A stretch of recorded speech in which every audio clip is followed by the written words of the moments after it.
मैं सज्जन सिंह यादव, सहायक आचार्य इतिहास, राजकीय महाविद्यालय कोटपूतली। प्रिय विद्यार्थियों, बीए प्रथम वर्ष इतिहास विषय के विद्यार्थियों हेतु प्रस्तुत वीडियो का विषय है मगध नरेश बिंबिसार।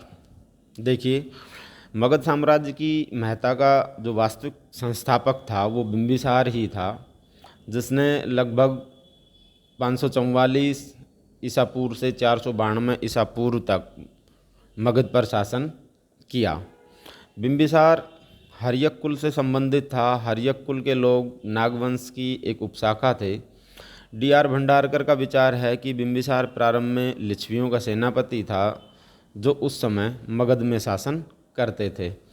सुत निपात में वैशाली को मगधमपुरम कहा गया है। कालांतर में वह मगध का स्वतंत्र शासक बना, परंतु बौद्ध ग्रंथों के अनुसार बिंबिसार जब 15 वर्ष का था तभी उसके पिता ने उसे मगध का राजा बनाया था।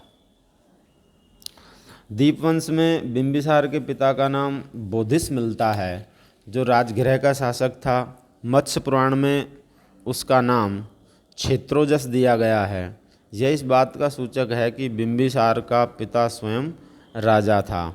ऐसी स्थिति में उसका लिच्छवियों का सेनापति होने का जो प्रश्न है वो संदिग्ध हो जाता है। जैन साहित्य में उसे श्रेणिक कहा गया है। संभवतः यह उसका उपनाम रहा होगा, जिस प्रकार अजातशत्रु का उपनाम कुणिक था। बिंबिसार एक महत्वाकांक्षी शासक था। गद्दी पर बैठते ही उसने विस्तारवादी नीति का अनुसरण किया। वह एक कूटनीतिज्ञ एवं दूरदर्शी सम्राट था। सर्वप्रथम उसने अपने समय के प्रमुख राजवंशों से वैवाहिक संबंध स्थापित करके अपनी स्थिति को सुदृढ़ किया। इन वैवाहिक संबंधों का तत्कालीन राजनीति में अत्यंत महत्वपूर्ण स्थान है। पहले उसने लिच्छवी गणराज्य के शासक चेटक की पुत्री चेलना या छलना के साथ विवाह कर मगध की उत्तरी सीमा को सुरक्षित किया। वैशाली व्यापार का प्रसिद्ध केंद्र भी था। इसकी दक्षिणी सीमा से होकर गंगा नदी बहती थी और उसके जरिए यह कुछ सीमा तक पूर्वी भारत के जलीय व्यापार को नियंत्रित किए हुए था। इस संबंध ने परोक्ष रूप से मगध के आर्थिक विकास में भी योगदान दिया। विनय पिटक के अनुसार लिच्छवी लोग रात को मगध की राजधानी पर उत्तर की ओर से आक्रमण करके लूटपाट करते थे। इस वैवाहिक संबंध से वे शांत हो गए। दूसरा प्रमुख वैवाहिक संबंध कौशल राज्य में स्थापित हुआ। उसने कौशल नरेश प्रसेनजीत की बहन महाकोसला के साथ विवाह किया। इस विवाह के फलस्वरूप उसका न केवल कौशल नरेश के साथ मैत्रीपूर्ण संबंध स्थापित हुआ, अपितु दहेज में उसे 1 लाख वार्षिक आय का काशी प्रांत भी प्राप्त हुआ। इस संबंध में उसने वत्स की ओर से भी मगध को सुरक्षित बना दिया, क्योंकि कौशल तथा मत्स्य परस्पर मिले हुए थे। इसके पश्चात उसने मद्र देश की राजकुमारी क्षेमा के साथ अपना विवाह कर मद्रों का सहयोग तथा समर्थन प्राप्त कर लिया। संभव है कि कुछ अन्य राजवंशों के साथ भी उसने वैवाहिक संबंध स्थापित किए हों, क्योंकि महावग्ग में उसकी 500 रानियों का उल्लेख हुआ है। अवंती के शक्तिशाली राजा प्रद्योत के साथ भी उसने मैत्री संबंध स्थापित किया। एक बार जब वह प्रद्योत पांडु रोग से पीड़ित था तो बिंबिसार ने अपने राज्यवैद्य जीवक को उसकी चिकित्सा के लिए भेजा था। रोरुक या सिंध के शासक रुद्रायन तथा गंधार के शासक पुक्कुसाती भी उसके मित्र थे। गंधार नरेश ने उसके पास एक दूत भेजा था।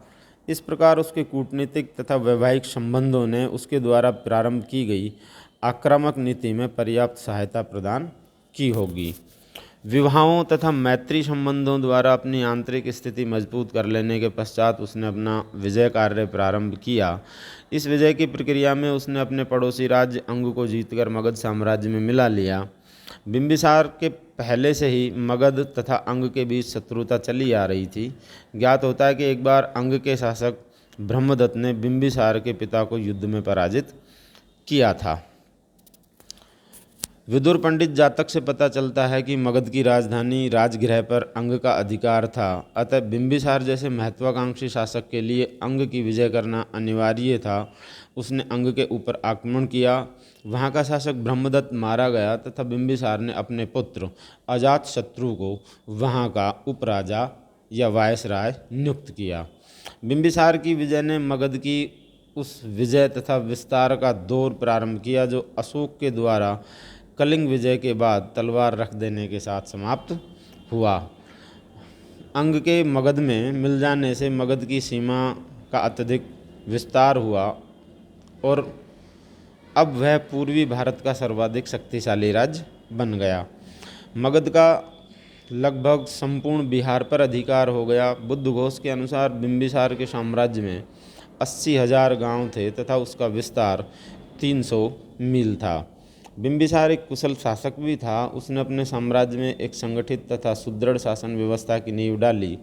मगध शीघ्र ही एक समृद्धशाली राज्य बन गया। बिंबिसार स्वयं शासन की विविध समस्याओं में व्यक्तिगत रूप से रुचि लेता था। महावज्ञ जातक में कहा गया है कि उसकी राज्यसभा में 80,000 ग्रामों के प्रतिनिधि भाग लेते थे। उसकी राज्यसभा तथा ग्रामीणों को कार्य के विषय में हमें विशेष सूचना प्राप्त नहीं होती है। प्रस्तुत वीडियो में इतना ही। धन्यवाद।